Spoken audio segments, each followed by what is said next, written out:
Public accounts committee کو آگاہ کیا گیا ہے کہ کابینہ ڈویژن نے 1973 سے 2022 تک توشہ خانہ تحائف کی غیر قانونی نیلامی کی ہے۔ مزید جانیں گے ڈان نیوز کے نمائندے عبداللہ مومن سے۔ عبداللہ، کیا تفصیلات ہیں؟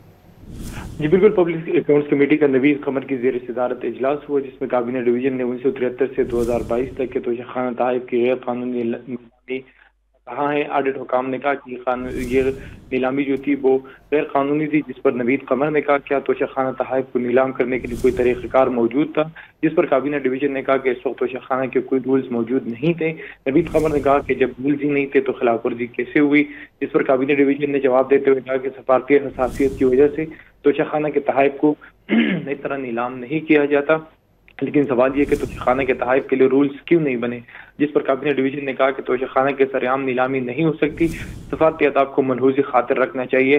جس پر کابینہ ڈویژن نے کہا کہ تحفہ کسی ممبر کو دیا گیا تو اس میں سفارتی آداب کدھر آ گئی، نوید قمر نے پوچھا، جس پر بتایا گیا کہ 2018 سے پہلے بھی توشہ خانہ تحائف کی نیلامی کے لیے کوئی طریقہ کار جو ہے وہ موجود نہیں تھا۔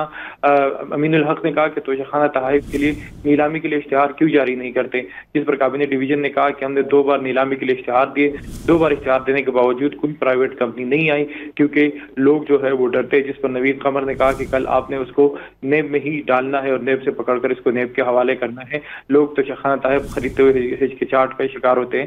کمیٹی نے معاملہ آئندہ اجلاس تک مؤخر کر دی۔ بہت شکریہ عبداللہ مومن ان تفصیلات کے لیے۔